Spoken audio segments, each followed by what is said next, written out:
1635회 금요전차 포럼을 여러분 뜨거운 박수로 시작하도록 하겠습니다. 박수 한번 주시기 바랍니다. 예, 새해 복 많이 받으시기 바랍니다. 먼저 전차 포럼을 시작하기 전에 오늘 두 분 간단하게 새해 인사를 좀 하고 바로 시작하도록 하겠습니다. 우리 양정철 노동청장님께서 출장 관계로 오늘 여러분들께 서로 또 인사 올리겠습니다. 고용노동청 양정철 청장님 모시도록 하겠습니다. 광주노동청장 양정렬입니다.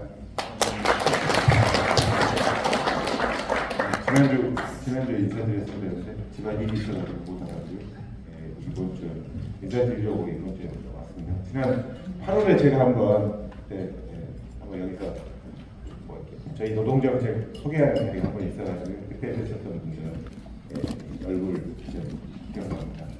그래서 올해 새해 복 많이 받으시고요. 항상 모든 일 잘 이루어지시기를 소원하시는 바잘 이루어지시길 바라겠습니다. 고맙습니다.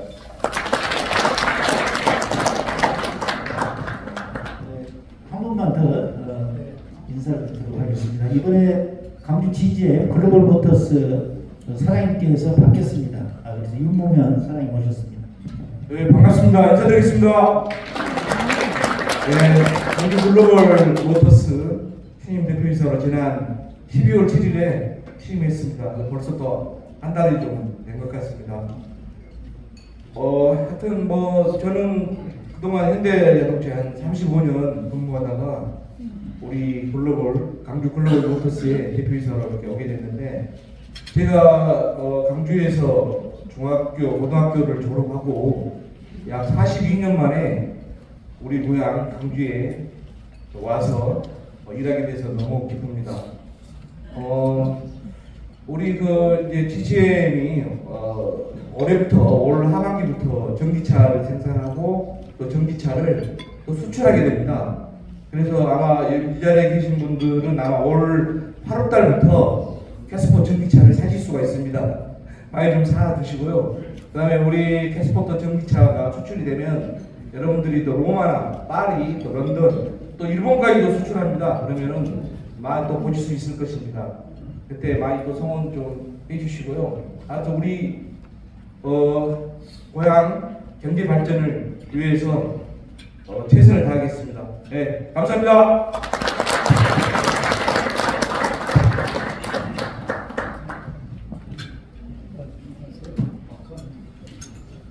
오늘 1635회 금요전차 포럼 여러분들이 귀한 강의를 해주실 분은 서울대학교 아시아연구소 최현희 교수님이십니다. 요즘 방송, 언론, 신문에서 동남아시아 특히 인도네시아 바라보기, 한국의 미래 전망 관점에서 많은 강의를 하고 계십니다. 여러분들 최현희 교수님 뜨거운 박수로 맞이해주시기 바랍니다.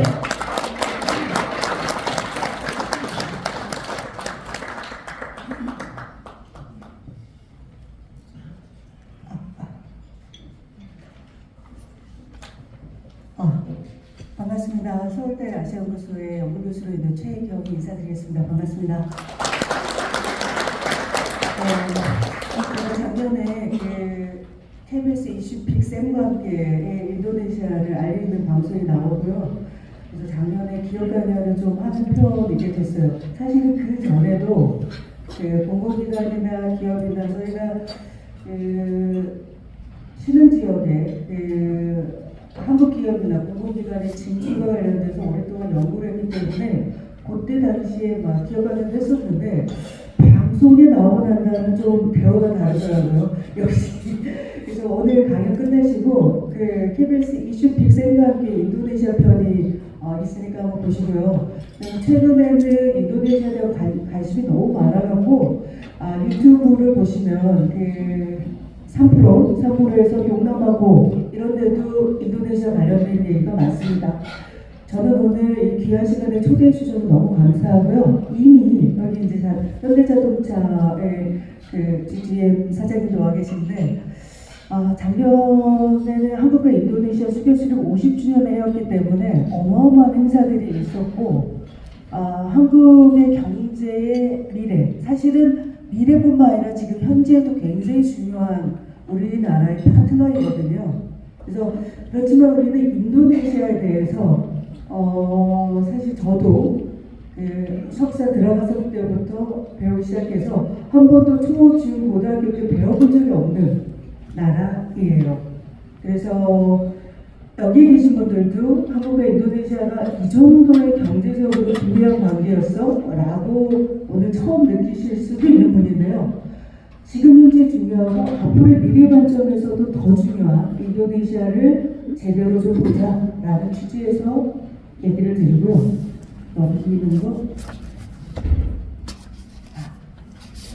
그래서 저는 오늘 사실 시간이 길지 않은데 제가 작년에 여러 기업 발견할 때 정치 분야를 따로 해달라, 사회문화 분야를 따로 해달라, 경제 분야를 따로 해달라 이래갖고 완벽하게 교육 콘텐츠가 엄청 늘었어요. 그래서 이거를 1시간 만에 줄이다 보니까 너무 내용이 많더라고요. 그래서 일단은 이 많은 얘기를 1시간 안에 하려고 하는데 일단 인도네시아는 지금 전 세계적으로 주목하는 국가예요. 우리만이 아니라 미국, 중국, 당연히 일본은 그 전부터 대동아공영국부터 시작했었던 동남아의 사실 진출 전략 그리고 독립 이후도 일본이 훨씬 우리보다 먼저 그래서 근데 사실은 현대자동차가 진출하고 나서 매우 변화된 거는 다 일본 차들만 있었던 인도네시아 시장에 이제 한국 차가 조금씩 퍼센테이지를 높이고 있다는 거. 그래서 인도네시아는 일단은 지구상의 최고로 큰 다도 국가라고 하는 부분이 굉장히 중요합니다. 저 위에가 포인트가 이건가요? 포인트. 네, 위에가 포인트. 네. 이쪽이 이 섬 전체를 수마트라라고 얘기를 하고요. 요거를 자바섬이라고 얘기하고죠.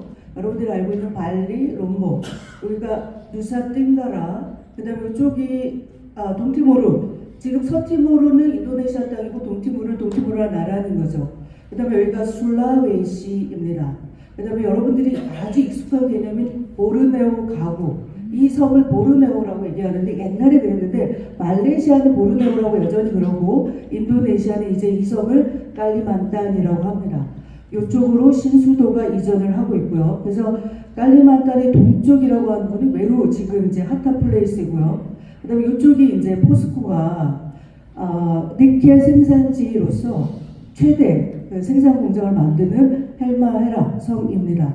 그다음에 이쪽이 이렇게 넘어가시면 여기가 바로 말레이시아 태국으로 이어지는 거고요.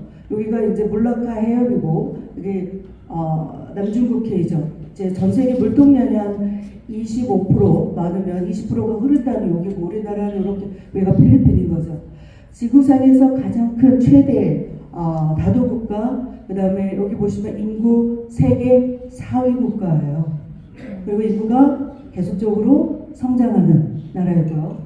그 다음에 사실 이 부분도 그러니까 뒤에 경제적인 이제 핵심에서 여러분 이제 할랄 경제라는 것도 많이 들으셨을 거예요.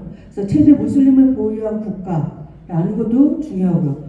그 무슬림을 보유한 국가인데 민주주의 국가입니다. 민주주의 국가. 그래서 무슬림과 민주주의가 상호작용해서 성공적으로 하고 있다는 것도 특징. 그 다음에 이 포인트인 거죠. 뒤에도 얘기하겠지만 인도네시아는 인구 규모가 2억 7천만 인구 규모로서 어마어마하게 성장하는 나라인데 중요한 거는 그들이 민주화 이후에 눈을 떴고 그 다음에 세계 경제 전략에서 매우 중요한 위치점을 갖고 있고 2045년이 되면 경제대국 몇 위요? 5위를 꿈꾸는 나라입니다. 5위. 이게 실현 가능할까 불가능할까? 사실은 1990년대 공부를 시작한 선배 그룹들은 진짜 이거 말이 안 된다라고 했는데 요즘은 관점이 바뀌었습니다. 옛날에 공부하셨던 선배 그룹들도 이제 인도네시아가 이것을 가능하게 할 수 있다는 걸 얘기하고 있습니다. 이게 북을 내렸는데 핵심은 그 얘기를 하고 싶습니다. 대한민국은 여기 있고요. 그 다음에 우리가 여기 자카르타까지 왕복을 하면 비행기로 가는데 비행기로 수카르노 하타 공항에 딱 내리시면 수카르노 하타 공항이라는 것이 초대 대통령과 부통령 이 시간이 거리가요 6시간 30분 정도 걸리고요. 이 6시간 30분 정도가 이 아제, 수마트라 여기 끝 아제에서부터 인도네시아 같은 경우 여기가 파푸아 뉴기니, 인도네시아 말로는 이리안 자양이거든요. 여기서부터 여기까지 오는 거리랑 같아요. 그만큼 엄청난 나라라는 거죠. 그래서 17,000개 정도의 섬으로 되어 있기 때문에 이 교통이라고 얘기하는 거예요. 다 항공으로 움직이는 건데 뒤에도 얘기하겠지만 이 작은 섬들을 연결할 수 있는 수상교통의 발달도 앞으로 굉장히 중요한 부분이거든요. 그래서 일단 기본적으로 인도네시아가 전 세계적으로 주목하는 나라 사이즈며 특징적인 부분이 있다는 거죠. 그래서 지금 현재 올해는 그러니까 작년이죠. 2023년 이게 한국의 인도네시아 수교수로 50주년의 해를 맞는 해였는데 50주년이니까 1973년에 대사급 외교관계가 정식으로 됐고요. 그 전에는 총영사관이 여기 이제 자카르타에부터 한국 영사관 66년, 그 다음에 한국에도 인도네시아 총영사관이 수립됐다는 거죠. 이래서 이 50년간 어마어마한 변화가 있었다라는 거예요. 그 중에서 노무현 정부 때는 전략적 동반자 관계가 수립됐다라는 게 굉장히 중요한 포인트입니다. 그 다음이 여기 이제 이명박 정부 때부터 시작해서 본격적인 경제협력이 시작이 됐다는 거죠. 그래서 지금 인도네시아와 우리는 2017년 보면은 특별 전략적 동반자 관계, 즉 우리가 스트레이티지 파트너십이라고 경제적으로도 굉장히 중요한 것들과는 외교 관계를 했는데요. 그것보다 한 단계 높은 게 특별 전략적 동반자 관계. 우리나라 입장에서 그렇게 많지 않습니다. 3-4개 정도로 있는 걸로 알고 있고요. 그다음에 또 하나는 당연히 한국과 아세안에는 FTA가 만들어져 있기 때문에 서비스부터 상품부터 시작해서 FTA가 되는데 개별 국가들과의 협력 수준은 굉장히 차이가 있는데 여기서 보시면은 지금 FTA 수준을 뛰어넘는 협력, 즉 바로 세파라고요. 여기 세파 논의를 2012년부터 시작을 해서 작년에 지금 벌써 이제 아직 2023년이 작년이라는 개념이 아직 안 모르겠는데 작년에 발효가 됐고요. 이 논의하는 10년의 논의를 그때 했는데 포괄적 경제 동반자 협정이라고 해서 FTA 그 이상의 경제협력 수준이라고 보시면 됩니다. 그리고 굉장히 중요한 건 뭐냐면 특징적인 거는 이 한국과 인도네시아의 50년 동안의 가장 강력한 드라이빙 포스, 동력은 인도네시아에 진출한 한인의 역사가 매우 의미가 있다는 거예요. 사실 한국과 인도네시아 수교수가 50주년을 하게 된 굉장히 중요한, 물론 다른 데도 다 행사하는데 그 강력한 동력은 인도네시아에는 성공한 한국 기업인들이 상당히 많다는 거예요. 그래서 해외 공간 또는 해외 한인 커뮤니티 중에 인도네시아 한인 커뮤니티만큼 어마어마하게 활발하게 활동하는 데는 없습니다. 근데 그 역사가 올해로는 100년이 넘은 거죠. 이거는 2020년에 나온 거니까 100년이 넘었다라고 보시면 돼요. 그래서 인도네시아 한인 100년사 이 책을 인도네시아의 한인들이 한인회 안에 연구를 민간 연구자, 독립 연구자들이 해서 책을 냈어요. 엄청나게 좋은 책입니다. 그래서 대사님들이 딱 도착하자마자 이 책을 읽는다고 해요. 그래서 한인과 한인 기업의 성공 진출사. 아마 이렇게 한국이 해외 진출하면서 우리는 성공한 한인 커뮤니티야라고 말할 수 있는 나라들이 얼마나 될까요? 인도네시아는 그런 백그라운드를 갖고 있는 거기 때문에 미래 전망에서 여기 이제 광주 경청에 모이신 모든 비즈니스맨들이 주목을 해야 되는 나라라고 보는 수가 되겠습니다. 그래서 요 100년사를 쓰게 된 배경이 바로 여기 1919년 장윤원 선생님이 자카르타에 도착한 그때를, 그래서 이 책은 요 장윤원 선생님이 도착한 얘기부터 시작을 합니다. 그래서 장윤원 선생님은 1919년이니까 우리 일제 식민지 시기였고 그때 독립운동에 자극을 냈던 분이고 이 자금의 원활한 자금을 위해서 네덜란드 식민지 인도네시아니까 조금 더 자유로울까봐 이제 네덜란드로 옮기는데 그로부터 이제 얼마나 어려움이 있겠어요. 그런데 그분의 자녀분들이 지금 이제 인도네시아 자카르타의 아트마자 대학이라고요. 아트마자 카톨릭 대학인데 거기에 그 대학을 만든 분 중에 하나로 기억하고 기념하고 아트마자에 대해서 영향력을 미치고 있습니다. 지금 이 많은 어디서 경제적인 협력 이전에 지금 우리 굉장히 중요한 거는 미래 관점에서 인도네시아가 인구 대국이고 성장하는 나라이기 때문에 진출도 중요하지만 그분들이 우리나라에 오는 것도 중요하잖아요. 그래서 해외 이주 노동자에 대한 그 수용을 하는 데 있어서 고용허가제라고 EPS를 2004년도에 인도네시아도 체결을 하면서 지금까지 EPS 노동자들이 꾸준히 들어오고 있다는 거, 이 부분도 인적교류에서 매우 중요한 부분이라고 볼 수 있겠습니다. 그랬을 때 이제 한국과 아까 이건 인도네시아고요. 한국에 대한 전체적인 사회적인 비교들을 보여주면 빈곤율이 당연히 우리보다 좀 높죠. 하루에 2.25달러 미만의 삶을 사는 사람이 전체 인구의 2.5%. 그 다음에 기대수명 68, 84세. 그 다음에 인구 2억 7천만 명이라고 하는 인구 대국. 우리는 5,100만 명 정도에 되는 거. 그 다음에 전체 인구 성장 규모는 0.6%로 인구 대국이니까 그런데 증가하고 있다는 게 중요하고요. 여기 마이너스라고 하는 부분이고요. 그 다음에 이 GDP 규모 때문에 이걸 전체 보여주는데요. 우리나라가 1.67, 이거 월드뱅크 데이터 자료인데요. 작년에 한 8월 정도 기준에 1.67 달러에 있기 때문에 여기는 1.32 트릴리언 달러예요. 트릴리언 달러. 그렇기 때문에 규모를 봤었을 때는 어때요? 그렇게 차이가 나지 않는다는 거예요. 근데 중요한 건 1인당이기 때문에 여기는 1인당 GDP 4,788달러, 우리가 32,000이라고 하는 부분. 근데 전체 규모에서는 그리 차이가 나지 않는다는 거. 이 차이, 경제 성장률이라고 하는 건 5.3%, 2.6%입니다. 이런 부분이 전체적으로 보면 지금까지 50년 동안 서로의 필요에 의해서 상호적인 관계로 발전해 왔다라는 거예요. 근데 우리가 갖고 있는 부분과 인도네시아가 갖고 있는 부분이 다르기 때문에 협력구가 되는 그 이유인 거죠.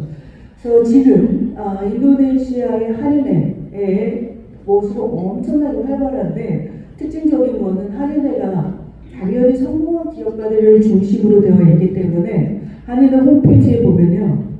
이렇게 아주 친절하게 지금 인도네시아에서 활동하고 있는 한인 기업들의 디렉토리가 이렇게 잘 정리되어 있어요.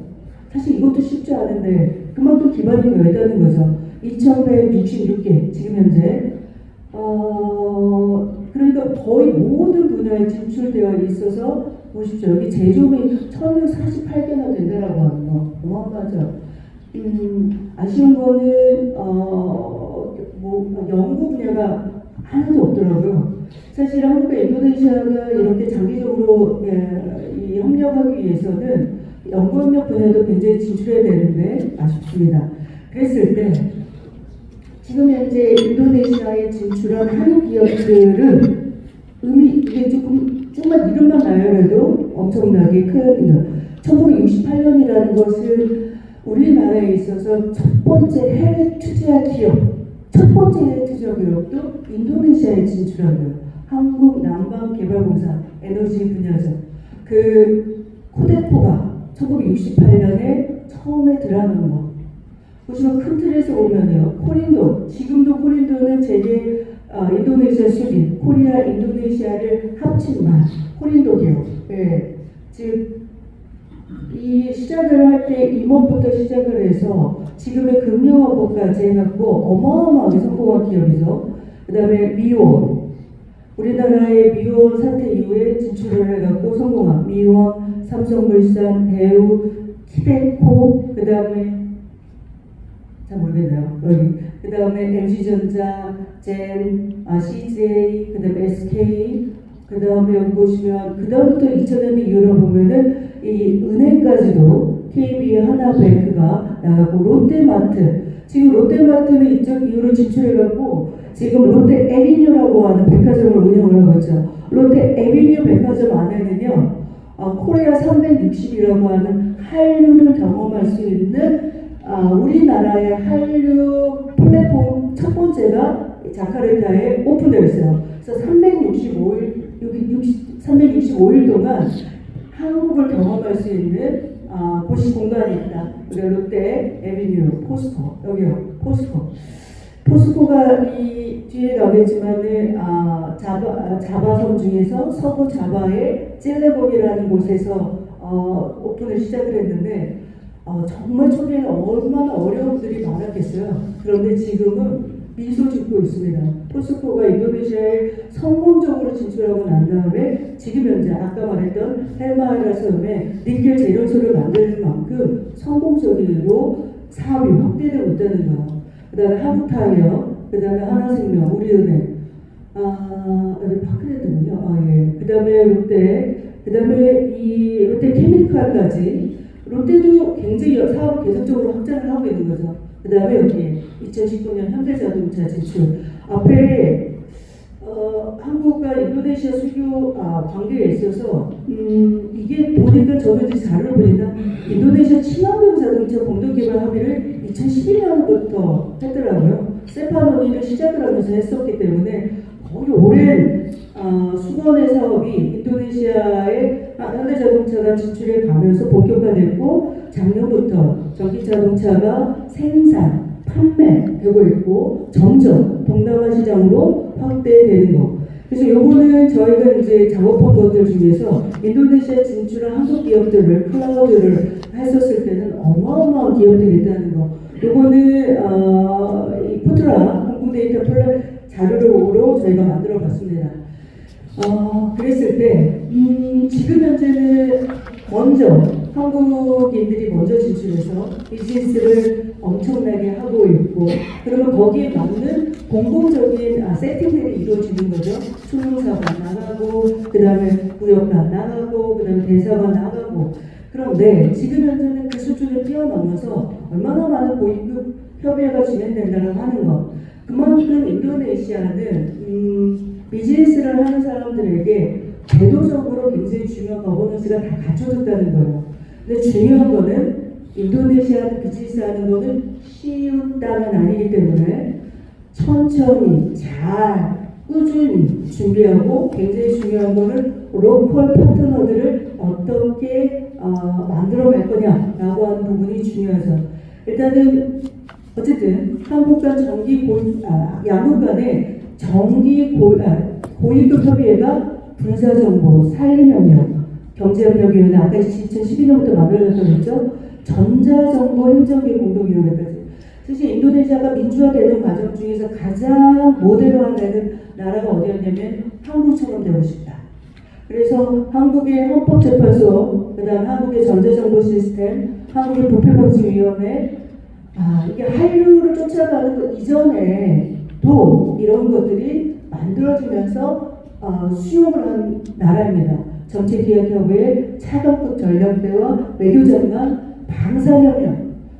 지금 물론 방산협력 관계 중에서 인도네시아가 말썽을 피운 것도 있지만 1990년부터 시작된 방산협력이기 때문에 가장 협력이 잘 되는 분야예요. 우리나라 방산의 수입 많이 하고 기술 협력도 많이 하려고 하고 그다음에 출입국 관리국 고위급 당연히 이주노동제를 왔다 갔다 하려면은 요 고위급 회의가 필요하죠. ODA 사실 아직은 인도네시아가 ODA를 받는 나라인 건 분명합니다. 그다음에 여기가 이제 최근에 만들어진 외교와 국방의 플러스 고위급 회의.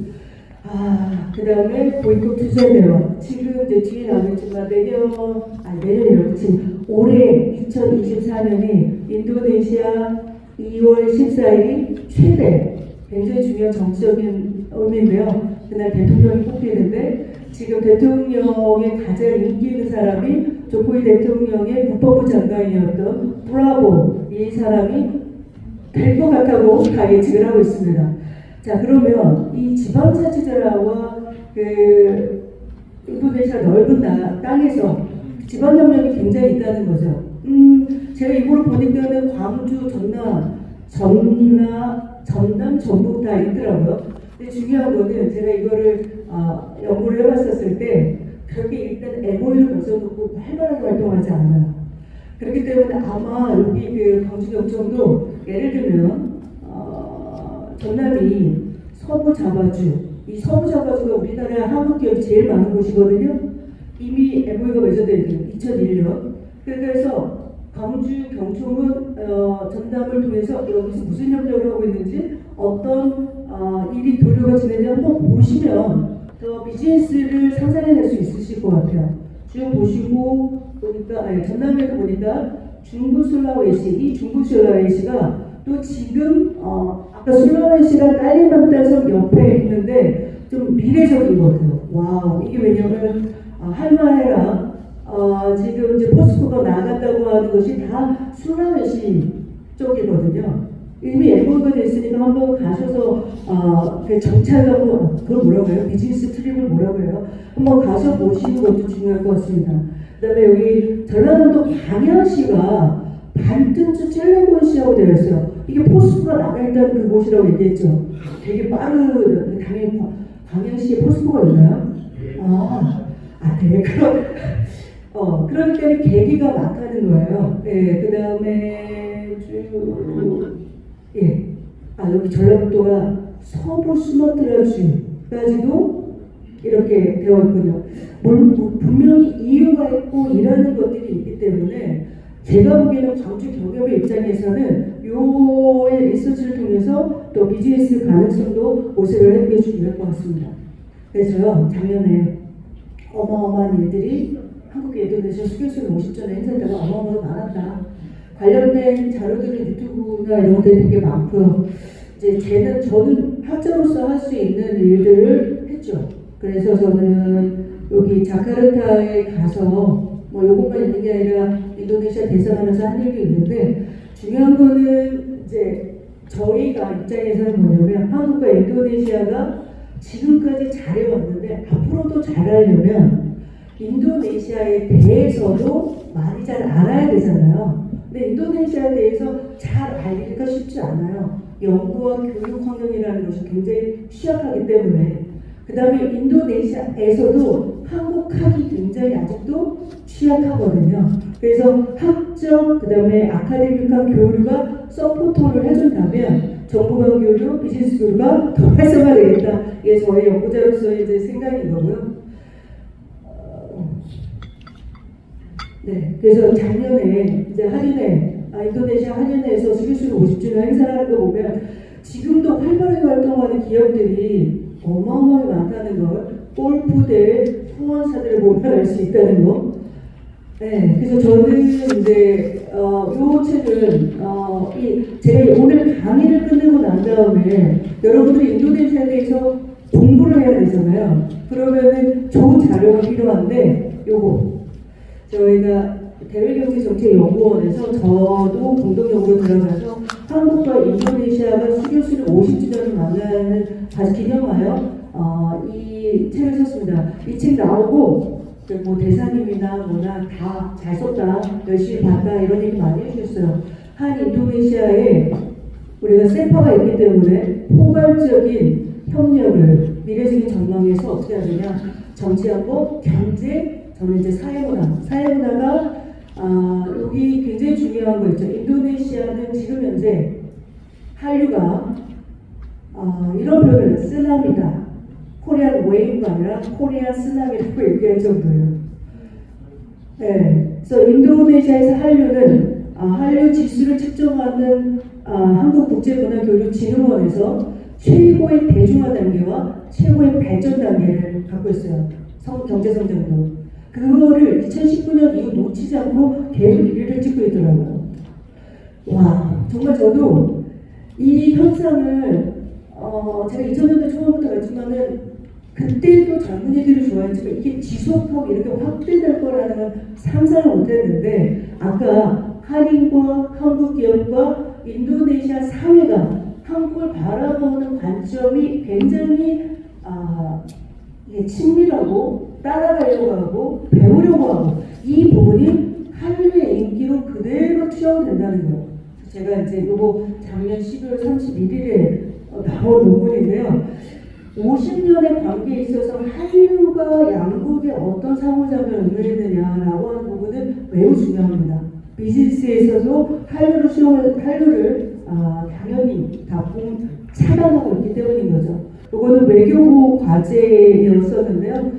양국의 협력의 다변화 전략이 필요하다. 여기에 제가 쓴 건 아니지만 지방협력과의 관계 이런 것들 썼었기 때문에 나중에 필요하시면 연락을 주시면 얘기를 드리겠습니다. 그래서 인도네시아 내부에서는 가장 큰 현안이 신수도 이전이라는 부분이에요. 그러니까 지금 인도네시아 자바섬에 자카르타라고 하는 수도가 있는데 이 수도가 지면이 낮아서 기후 위기로 인해서 물이 이제 점점 잠기고 있는 현상이 있어요.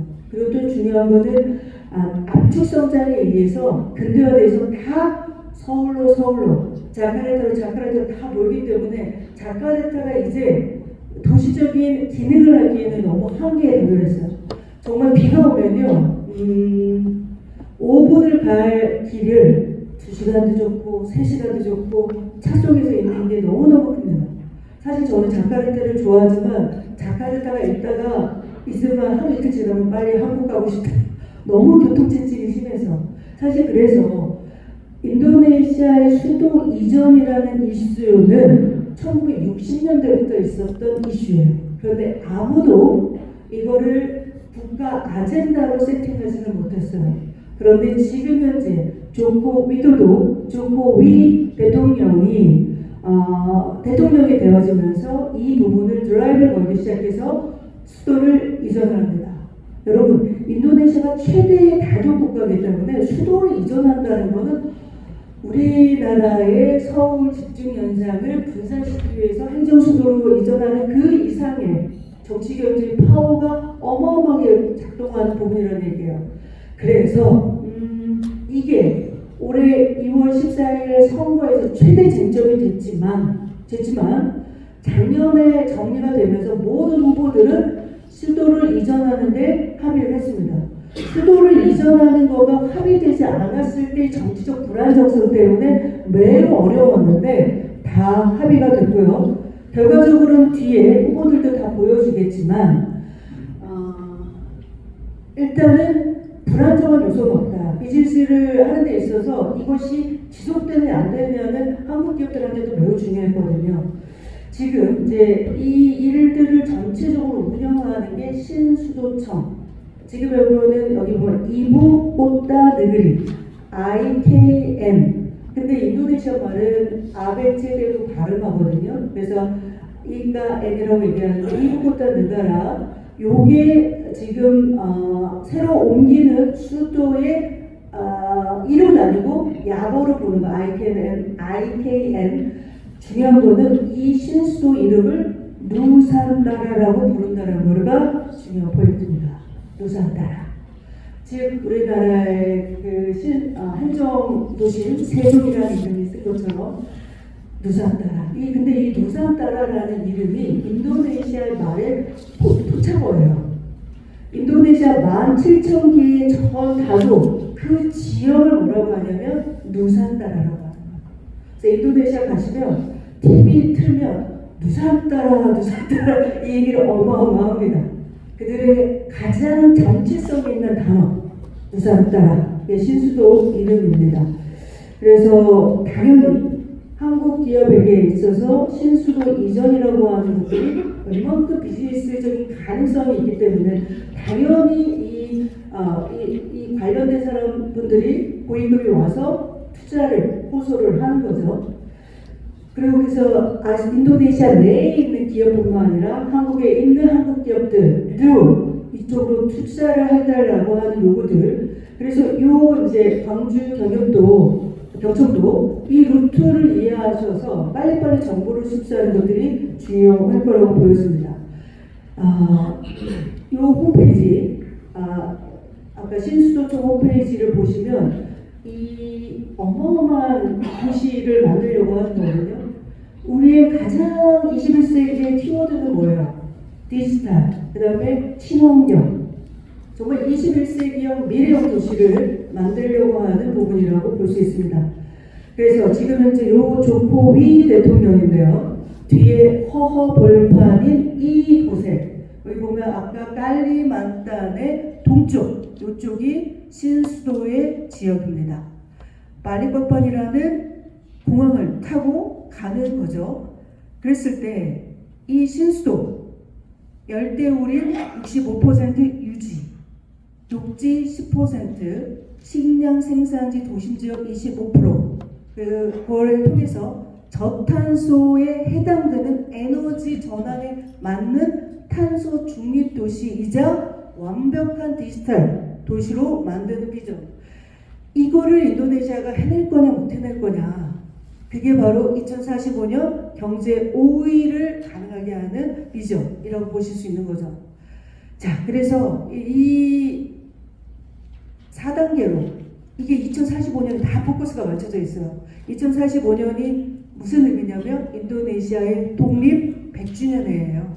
1945년 독립을 하여 독립 100주년 세계 5위 대국으로 차근차근 가겠다. 그래서 여기 이제 1단계가 작동이 됐기 때문에 법 규정을 마련이 완벽하게 되고 올해 2024년 독립기념일 인도네시아가 독립이 기념일이 언제냐면요 8월 17일이에요. 우리는 8월 15일이죠.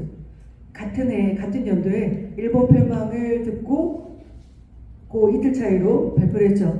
그 독립기념 8월 17일이 국가행사로 어마어마합니다. 거기에 이 신수도 곳에서 대통령국이 이미 만들어져서 기념일을 하는 거. 이거를 쐐기를 박아놓는 게 매우 중요합니다. 요건 나중에 천천히 보시면 될 것 같고요. 그 다음에는 이제 인도네시아가 전 세계적으로 지금 이제 주목받는 거는 소위 말하면 인도태평양이라는 새로운 뜨는 곳, 그곳이 경제적으로도 굉장히 중요하기 때문인 거죠. 그 경제적으로 중요한 게 뭐냐면 디지털 에너지 전환 경제에 맞는 필요한 자원들이 그곳에 많기 때문이죠. 바로 이게 글로벌 공급망 재편이라는 시대적 화두, 그 글로벌 공급망의 재편의 시대적 화두에 가장 핫한 곳이 바로 인도네시아인 거죠. 기본적으로 갖고 있는 석탄, 철강, 화합류, 그리고 니켈이 지금 이제 전기차, 즉 전기차의 핵심 배터리를 만들 필요한 니켈이 함유량이 보유량이 1위를 갖고 있기 때문이라는 거죠. 구리, 천연가스 등. 그래서 인적 자원 외에 천연 자원. 사실은 인도네시아가요 천연 자원으로 팔아서 먹고 산 나라예요. 그래서 민주화 이게 느껴지는 천연 자원을 너무 많이 팔아갖고 이러다가 우리나라 망한다라고 생각을 해서 그 다음에는 다른 산업 전략을 했는데 다시 이 전환 경제가 되다 보니까 천연 자원이 우리가 갖고 있는 것들을 어떻게 하면 활용할 수 있을까? 이게 굉장히 중요하거든요. 근데 지금 인도네시아도 이제 그동안 머리를 쓴 거죠. 단순히 천연 자원을 팔아서는 안 된다. 이거를 고부가 가치를 만드는 생산 시스템을 내부에 만들기를 원하는 거죠. 이게 바뀐 전략입니다. 그래서 현대자동차도 들어오고 포스코도 들어오고 자기네들 내부에서 이 제조업을 중심으로 기술을 증진시키는 것이 같은 천연 자원이지만 그들이 변화된 거예요. 그래서 글로벌 공급망 재편 시기에 주도적으로 인도네시아가 중국과 미국과 일본, 한국은 그거를 할 수 있는 위력이 여기 있는 거죠. 그래서 작년이 이제 이거 2023년, 2022년에 G20 의장국이었어요. 즉 코로나19 팬데믹 시기에 전 세계가 얼어붙어 있었을 때 전 세계의 정상들을 발리에 모이게끔 하면서 우리가 어떻게 이 위기를 타개해야 되는지를 보여준 거. 그 다음에 2023년에 아세안 의장국까지 한 거죠. 이건 뭐냐면요. 인도네시아가 뒤에 얘기했지만 이렇게 성장하는 데 있어서 굉장히 중요한 것은 외교력이 굉장한 나라입니다. 자기 목소리를 분명히 내는 외교가 있었기 때문에 가능한데 인도네시아가 2045년 경제 대국 5위가 됐었을 때 그들이 기대하는 건 뭐냐면요. Voice to the Global South, 즉 남쪽에 있는 나라들의 목소리를 대변하겠다라고 하는 거예요. 그래서 왜 우리가 인도네시아를 이 강대국으로 위치 지을 수 있느냐라면 자기네 갖고 있는 경제적 인적 자원뿐만 아니라 외교에 능하기 때문이라는 것도 중요합니다. 그래서 IPEF라고요. 인도네시아 퍼시픽 에코노믹 프레임워크라고 미국 주도라고 하는 것도 여기는 마다하지 않고요. 중국의 1대1로 해양 실크로드에도 인도네시아 자카르타, 그 다음에 수라바야 굉장히 중요한 거점인데 중국과도 다 연결하고 있다는 겁니다. 그래서 인도네시아는 독립 이후에 어떤 나라도 치우치지 않으면서 자기 목소리를 내면서 간다라는 게 중요해요. 그래서 우리는 특별히 매우 중요한 건 뭐냐면 인도네시아라는 나라가 한국과 협력하는 걸 제일 좋아합니다 라고 우리는 해석을 해요. 왜냐? 일본처럼 자기 나라를 침략하지도 않았고 중국처럼 독단적이지도 않으며 미국처럼 멀리 있지도 않다는 얘기예요. 그 다음에 인도네시아 사람들이 한국을 좋아한다는 거죠. 그래서 인도네시아에서 가장 최고의 파트너 한국. 그래서 한국의 기술 결합의 극대화 전략이 지금 우리의 운명을 좌우한다는 거죠. 그래서 미래 전망에서 한국과 인도네시아가 이리도 중요하다. 그래서 제4차 산업혁명, 디지털 경제로 에너지의 전환에 있어서 제조이라고 하는 부분. 그런 면에서 저는 우리나라에 지금 멈춰져 있는 우리 경제발전 전략이라고 하는 부분들에 대한 논의를 해야 되는데 저는 그 유튜브 본 것 중에서 다준다 연구소 아세요? 다준다 연구소가 있더라고요. 다준다 연구소에 이 삼성에서 부사장님까지 하시다가 나오셨던 분이 다준다 연구소를 하시더라고요. 그 다준다 연구소에서 들어보던 유튜브 중에 문재인 정부 때 있었던 신남방 정책을 어떻게 하면 고도화 발전할 수 있는가를 쭉 설명을 했어요. 제가 아세안 연구자지만 그걸 보면서 왜냐하면 이제 예를 들면 이런 겁니다. 포스코가 나오고 현대자동차가 나오면 우리나라의 산업 발전에 공동화, 비어있는 현상이 있으면 안 되는 거잖아요. 해외 진출을 하는 것이 우리에게도 좋아지려면 우리 본국에서 어떤 시스템과 어떤 플랫폼을 갖추어둬야 되는지. 그래서 이 쌍방향적인 경제 전략을 구상을 해야 된다라고 얘기를 하더라고요. 우리가 단순히 수출 주도형 경제 발전이라는 건 우리 앞으로 나가는 데 있어서 한계가 있다는 얘기를 하는 거예요. 그래서 수출을 하면서 해외 진출하지만 우리 한국 기업이 공동화되지 않으려면 어떻게 하면 산업 구조를 생태계를 바꾸느냐라고 하는 얘기를 그 다준다 연구소의 그 소장님이 하면서 저는 꼭 비즈니스맨들은 들어볼 필요가 있다는 생각이 들었습니다. 네, 그래서 한국 기업이 인도네시아 진출하고 난 다음에 거의 모든 분야에 진출했기 때문에 이 공급망 재편에 있어서도 한국과 인도네시아는 매우 중요한 협력 파트너가 되고 있다.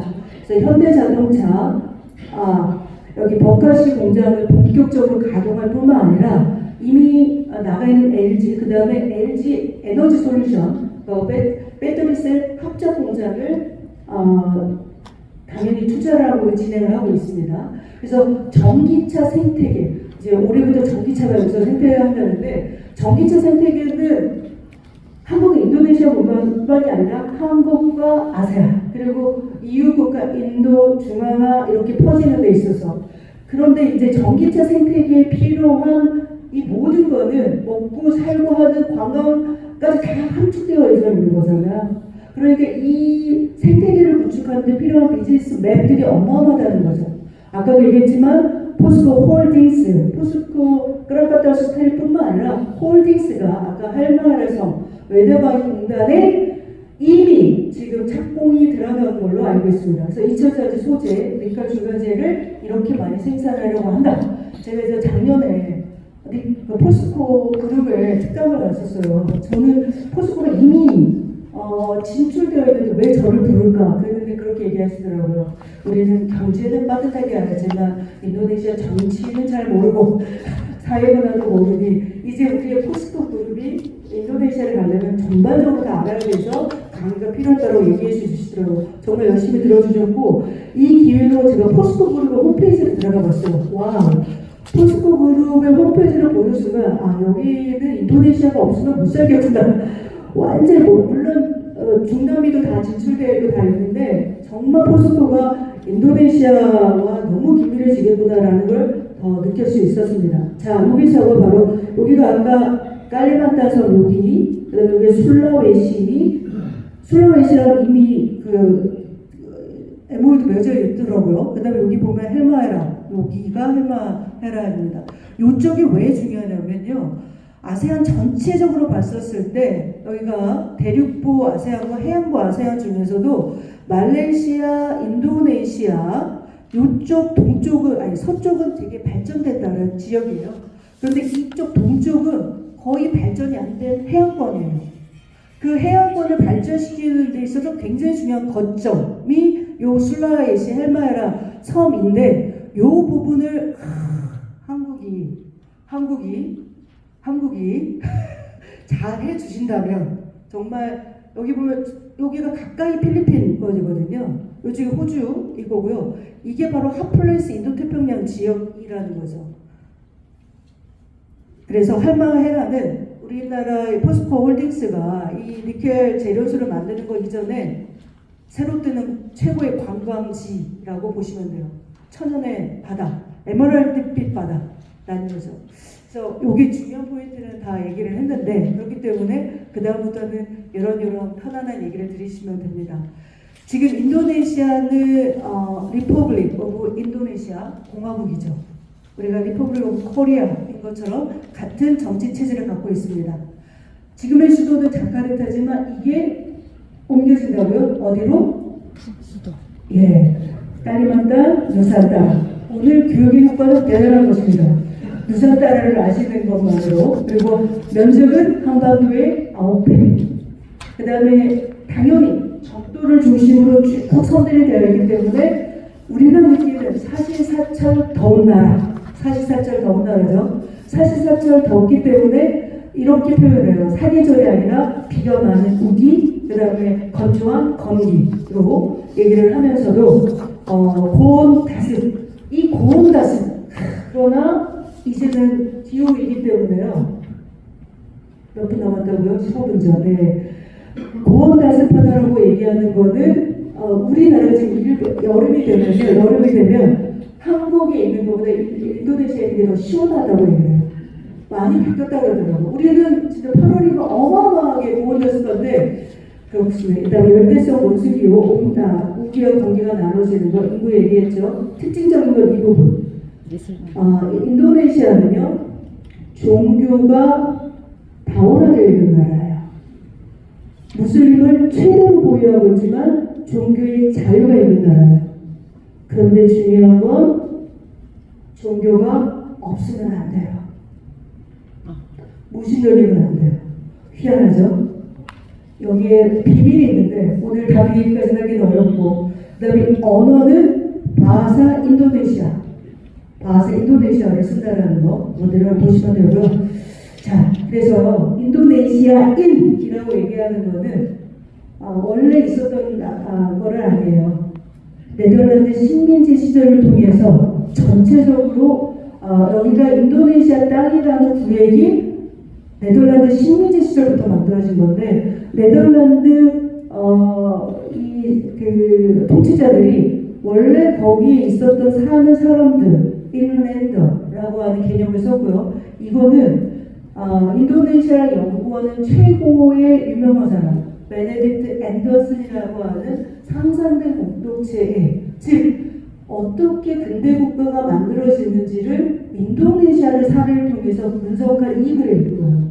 그래서 탄생됐는데 매우 중요한 건 당연히 어떻겠어요? 네덜란드 식민지 시절을 통해서 식민지 모국이 교육을 통했는데 그 교육을 받은 엘리트들이 민족의식을 갖게 된 거죠. 그 민족의식을 갖게 된 것에 가장 중요한 것은 바로 인도네시아어. 그러면서 링구아 프랑카라고 하는 건 뭐냐면 바로 인도네시아어의 모태를 얘기해요. 그래서 원래 사용되어지는 그 언어를 체계화해서 민족의식을 깨워서 그들이 우리는 이제 네덜란드로부터 독립을 해야 된다. 그런데 네덜란드 다음에 누가 들어와요? 일본이 들어옵니다. 1941년부터 45년까지 갔습니다. 그때 일본은 뭐라고 얘기했냐면 너희 독립시켜줄게 라고 했어요. 그래서 받아들였고 그런 과정 중에 근데 이 사람들이 독립을 안 시켜주는 거예요. 그래서 다시 독립을 준비하는 과정. 예, 그러면서 근대 독립국가인 인도네시아가 탄생됐다는 거예요. 네, 빨리빨리 이제 인도네시아가 제가 인도네시아의 학자들이 할 때 가장 프라이드가 나는 게 바로 이 자연환경이에요. 아까 최대 다도 국가가 적도를 가르면서 지진과 화산이 활발하게 있는 환태평 부산대 이 모든 것이 관광 자원화되어 있어요. 여러분들 이 구글에서 원더풀 인도네시아라는 키워드를 치시면 인도네시아에 어디를 가야 될지 관광이 쭉 나와요. 그다음에 그래서 지금 발리성 다음으로 뛰어보자 하는 곳이 라부안 바조라고 하는 섬입니다. 이런 것들도 비즈니스 트립을 가셔서 여기서 어떻게 투자를 하면 좋을지 보시면 될 것 같고요. 그 다음 중요한 거 자연환경뿐만 아니라 이 문화적 토양, 문화다양성입니다. 문화다양성. 예, 우리가 인도네시아에게 배울 수 있는 가장 중요한 컨셉, 문화다양성. 우리 사회가 가장 취약한 컨셉, 문화다양성. 얼마나 다양한 종족이, 다양한 관습에 의해서, 다양한 문화적인 토양들이 어울려 살 수 있느냐, 이게 굉장히 중요합니다. 인도네시아가 21세기에 가장 큰 중에 해양 문화권이죠. 해양력을 갖고 있고 거기다가 문화 다양성을 갖고 있답니다. 멀티컬처럴스. 그래서 이게 인도네시아의 문화 다양성을 보여주는 가장 상징적인 심볼. 이게 바로 여러분들이 비즈니스 트립을 할 때 인천공항에서 자카르타를 갔을 때 하는 가루다라고 하는 신화 속에 나오는 새입니다.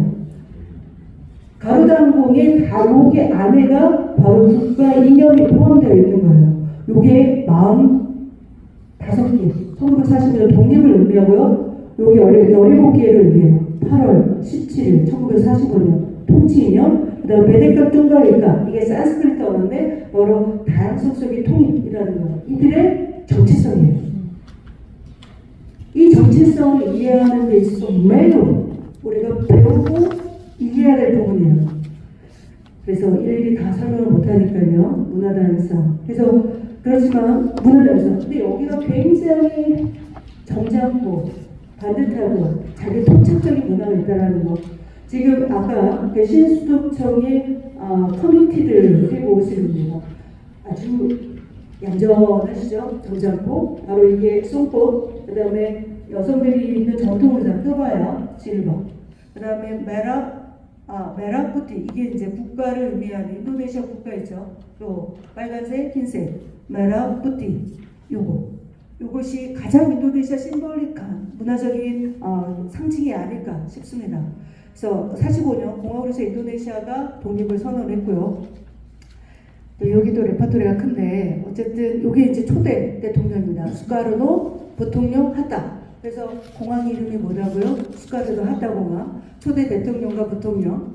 그래서 독립준비위원회에 의해서 만들어진 헌법 인형, 반차실라라고 하는 헌법 인형이요. 그 나라가 어떻게 움직이느냐라고 얘기하는 이게 굉장히 중요합니다. 정말 저의 지금의 최고의 연구의 화두인 거예요. 인도네시아라는 나라가 독특한 자기 전략을 갖고 있는데 헌법 이념도 그렇다는 거예요. 여기서 보면은 5가지 원리예요. 첫 번째, 유일신에 대한 믿음의 원리. 모든 인간은 유일신을 믿어야 돼요. 근데 유교도 유일신 책에 있을까요? 없을까요? 있습니다. 인도네시아는. 그게 놀라운 거예요. 힌두교도 유일신 체계일까 아닌가? 있습니다. 인도네시아는 모든 종교를 유일신 체계로 받아들여요. 그런데 무신론자는 손봉, 불손하다는 거죠. 인간은 겸손을 해야 되는데 신적인 상징은 이유는 딱 하나예요. 인간의 유한성을 인정하기 때문인 거죠. 그다음 두 번째는 인본주의, 세 번째는 민족주의, 네 번째는 민주주의, 다섯 번째는 사회정의. 이게 토착적인 사상입니다. 토착.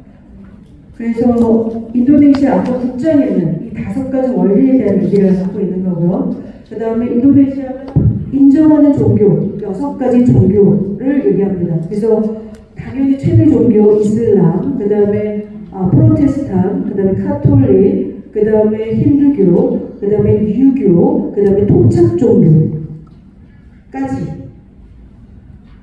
그 다음에 이 또 하나 중요한 거는 아까 저도 이거를 이제 알게 되면서 되게 놀라웠던 건 뭐냐면 인도네시아가 독립을 하고 첫 번째로 만든 부처가 어디냐면요 외교부예요. 대외적인 관계는 어떻게 하느냐. 그리고 그들이 48년에 주창한 외교 노선 Free and Active. Free라는 말은 Independent라고 대체할 수 있어요. 자유롭고 적극적인 그리고 독립적이고 적극적인 외교를 독립국가이니까 하겠다는 거죠. 요거는 수카르노 세계에서는 비동맹 노선으로 그 다음에 수하르토라고 하는 우리나라의 박정희 정권이라고 불려지는 32년간 집권했던 그렇지만 그는 아세안이라는 걸 만들어냈던 놀라운 그 다음에 우리에게 가장 익숙한 게 스스로 반방 유도였어요. 왜냐하면 경제협력이 굉장히 고도화됐다는 때가 이명박 정부 시절이었거든요. 한국과 인도네시아. 그 다음에 조코 위도도 즉 문재인 정부랑 굉장히 콜라보가 잘 이루어졌었던 그 모든 게 바로 Independent, Free and Active라고 하는 Foreign Policy가 있었기 때문인 거죠. 자, 역대 대통령, 지금 현재 조코이 대통령인 거죠. 그 다음에 조코이 대통령을 위에 있으면서 자주 오지 않는 빼데이빼 메가와티 우리나라 메가와티 대통령 자주 오는데 그분이 스카르노의 딸입니다. 그래서 사실은 이 가문이 이 나라를 자주우지한다고 보시면 돼요. 그래서 거기에 대한 갑론을반이 있어서 드디어 조코위 대통령이 이 흐름을 끊고 자기가 독자적인 정치 노선을 가는 게 이번 선거예요. 그 다음에 과학기술을 했던 이 하비비, 즉 매우 중요한 부분이 이테베라고 인도네시아 반둥 공과대학에서 항공을 발전시킨 그분이 여기 수하르토의 마지막 부통령이에요.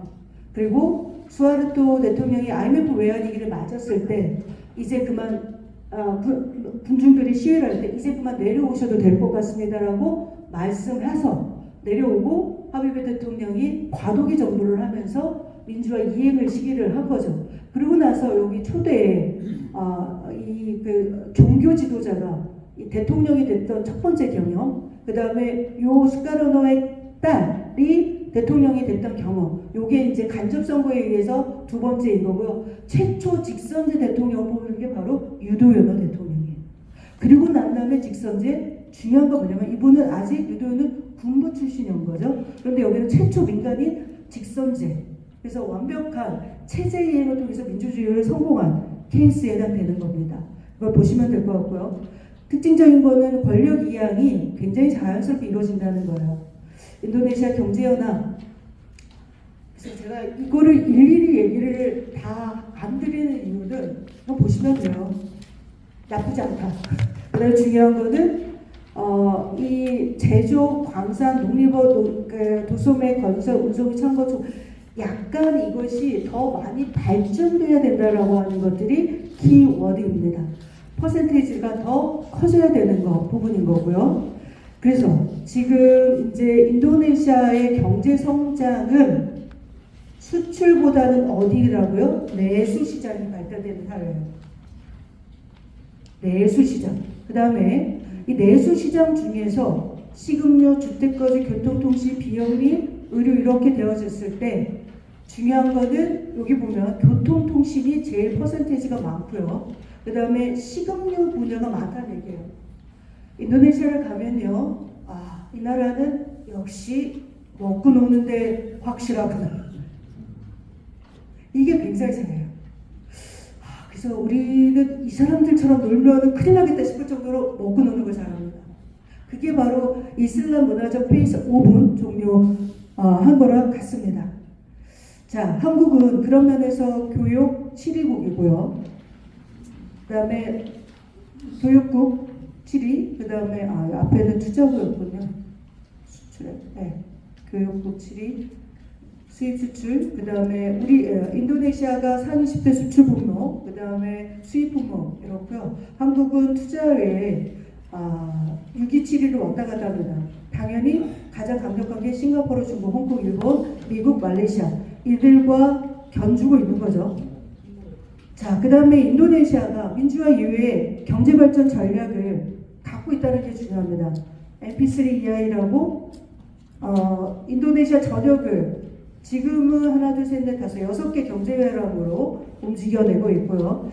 중요한 건 바로 이제 제조업 4.0 여기에 우리나라가 굉장히 긴밀하게 파트너로 되어 있는데 핵심은 뭐냐면 지금까지 자원은 그냥 수출하는 데 있어서 기여를 했다면 이제 다운스트리밍 즉 부가가치를 높여서 수출을 해야 된다 이 뜻입니다.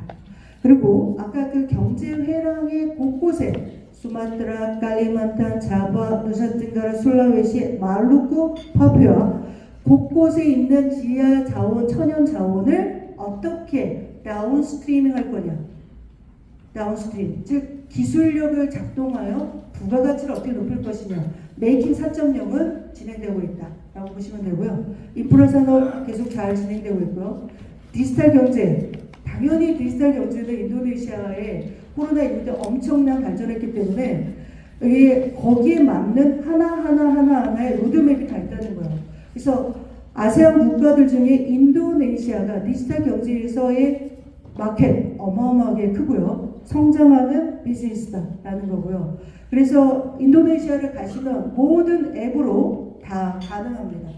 그 다음에 해양경제, 아시다시피 조코 대통령이 지금 현재 여태까지 정부와는 다른 전략을 바로 해양권을 어떻게 발전시킬 거냐. 그래서 제가 지금 우리나라의 이 플라잉십 이거에 대한 탁월성을 어떻게 인도네시아에서 비즈니스화할 거냐. 관광도, 물자도 이런 것들을 비즈니스화하는 것들이 굉장히 좋을 것 같다라고 얘기하고 있습니다. 또 하나는 인도네시아는 최대 무슬림을 보유하기 때문에 그 이슬람 경제를 인도네시아는 샤리아 경제라고 표현하고 있습니다. 저희가 샤리아 경제에 관련돼서 1년 전에 정말 한국 연구진 중에서 최고로의 좋은 책을 썼습니다. 인도네시아 이슬람 경제에 대해서 말레이시아 저도 한 꼭지 썼고요. 이 얘기는 뭐냐면 할랄 푸드, 식음료 사실 그들이 먹고 놀기 좋은 사회라고 얘기했죠.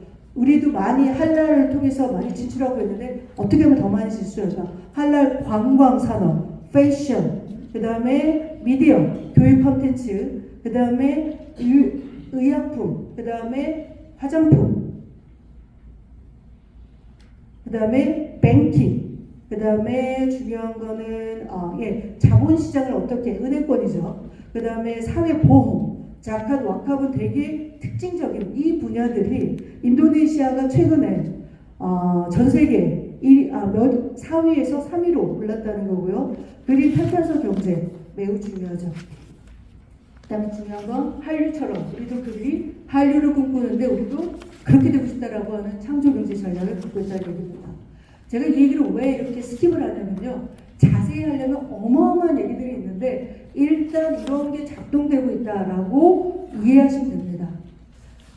그런 다음에 이제 작년에 발표된 거예요. 인도네시아가 2045년에 어떤 나라를 꿈꾸느냐. 경제대국 5위의 마스터 플랜이 작용됐습니다.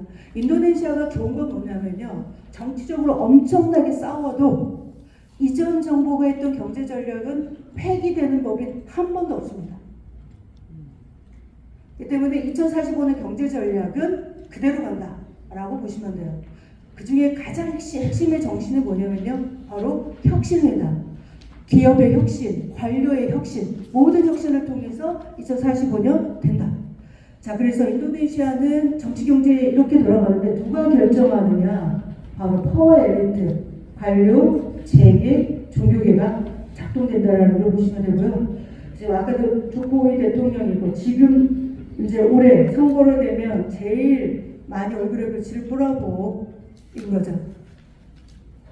나중에 보시면 되고요. 정치적인 시스템. 그 다음에 중요한 거는 이 재계의 영향이 어마어마하게 크다. 그들이 재계가 이렇게 기업부 장관이 되어지면서 장관의 역할을 하면서 굉장히 어떻게 말하면 굉장히 이게 인도네시아적인 건데 뷔페일 수도 있고 콜라보일 수도 있고 이런 부분이 있습니다. 그다음에 중요한 거 포브스지의 인도네시아 최대 부자 50위를 얘기를 하면 지금 현재 가장 중요한 거는 자원 부자 1위로 다시 등극했습니다. 여기 보면 47.7 빌리언 달러예요. 47.7. 여기서 제가 미국 앨런 머스크 146.5 빌리언 1위예요. 그 다음에 여기 보시면 중국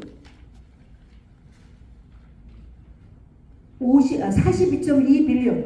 그 다음에 한국 6.7 빌리언. 이게 경제 규모 사이즈를 보는 거예요. 1위 부자들이 얼마만큼의 자산을 갖고 있는 것이 경제 사이즈를 보여준다는 얘기를 드리려고 하는 거예요. 여기 포브스지 유튜브에 그러니까 다 구글링 하시면 보여줄 수 있는 거기 때문에 인도네시아의 경제 규모는 중국 정도의 경제 규모의 부자를 갖고 있다고 보시면 되고 우리는 1위 부자라도 아직 멀었다 라는 사이즈. 그 다음에 종교계의 파워 엘리트.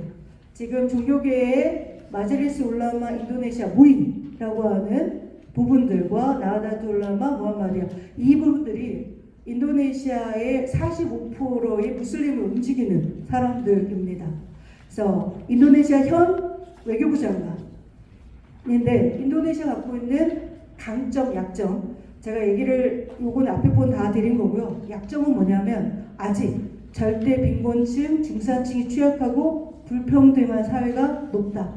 그래서 사회가 효율적인 거는 굉장히 취약합니다. 중위 공무원층, 중위 간부층이 취약하다라는 거. 그래서 비즈니스 할 때 매우 답답하신 부분도 있을 거예요. 자, 마지막 장이에요. 마지막 장. 2024 2월 14일. 이게 어떤 의미냐면 여태까지 민주화되고 대선과 총선은 이제 같이 치러졌는데 여태까지 지방선거는 다 따로따로 치러졌는데 이거를 한날에 치러집니다. 그리고 나서 지금 현재 새 후보군이 경쟁을 하고 있는 거예요. 이 중에 2번 이기브란이 누구? 조코이 대통령의 아들입니다. 여기가 프라보 현 정부의 국방부 장관 원래 제가 유도연호 정부 때도 권위주의 때 군부에 있었는데 민주화되고 나서 정당을 만들어서 정치를 했던 지금 4번째 도전입니다. 그래서 이 2번 후보가 제일 인기가 높은데 핵심은 뭐냐면 지금 현재 조코이 대통령은 2당 소속인 겁니다. 빼데이빼. 즉 이 간자르라고 하는 사람이 중부자바 주지사 출신인데 지금 현 집권당의 대통령 후보인데 조코 위도도가 메가와티 여사와 논의를 하죠. 나의 당권을 달라. 그런데 메가와티가 NO. 그래서 마음을 틀어져서 새로운 자기의 정치적인 패밀리들을 만들어가는 거예요. 그래서 사실 기브란이 35세라 이 나라 헌법에는 대통령 후보로 나가는 것이 40세 이상이었거든요. 그런데 헌법재판소에서 그 규정은 위헌이라는 판결을 받아서 후보가 됐는데 그 헌법재판소의 소장이 이 판결을 했던 사람이 홍보부였던 거예요. 그래서 문제가 있어서 그랬는데 결국은 조코이 대통령이 지금도 지지율이 60% 70%예요. 그러니 그 지지율이 당연히 갈 수밖에 없고 그다음에 이분은 자카르타 주지사였어요. 그리고 제가 최근에 토론을 보니까 진짜 상당히 똑똑하더라고요. 왜냐? 유명한 대학의 총장 출신이에요. 총장하는 학자. 그래서 자카르타 주지사, 그 다음에 그래서 이 두 분은 지지율이 비슷하고 이게 좀 상대적으로 높다. 그래서 2월 14일에 절대 과반을 못 찾으면 결선 투표를 가는 거예요. 그래서 최종적으로는 이 결과는 2월 선거 14일날 보고 만약에 절대 다수 지지를 않으면 결선 투표로 갑니다. 결선 투표를 가도 이 사람이 이길 거라고 예측을 합니다. 이상입니다. 네, 수업도 결과는 다음 주에 알려드리도록 하겠습니다. 자, 우리 최경희 교수님 서울에서 오셔서 아침 귀한 강의 주셨는데 뜨거운 박수 한번 해주시기 바랍니다. 네, 그리고 한 가지 안내드리겠습니다. 그 페이지 65페이지에서 72페이지 보면 2024년에 달라지는 노동법이 있습니다. 정말 중요한 법입니다. 그래서 우리 회장님, 대표님들께서 직접 와보시면은 우리 직원들에게 반드시 좀 숙지할 수 있도록 해주시기 바랍니다. 그리고 기하신 한 분이 아까 오셨는데요. 그 산업 현장에서 지금 중대재해예방부 안전문화 정착을 위해서 지금 수고하고 계신데요. 한국안전보건 광주광역본부 김부영 본부장님 하고 오셨는데 자, 박수 한번 해주시기 바랍니다. 예. 그리고 다음 주에는 한국 콘텐츠 세계화에 앞장서신 분입니다. 그래서 K-팝, 드라마, 연극 우리 조현래 원장님 정말 어렵게 오셨습니다. 그래서 다음 주 금요 수장 포럼에는 한 분도 빠짐없이 함께해 주시기 바랍니다. 네, 여러분 수고하셨습니다. 그리고 식사를 못 하신 분들은 지금 왼쪽에 식사가 다시 준비되어 있습니다. 그래서 식사하시고 가시기 바랍니다.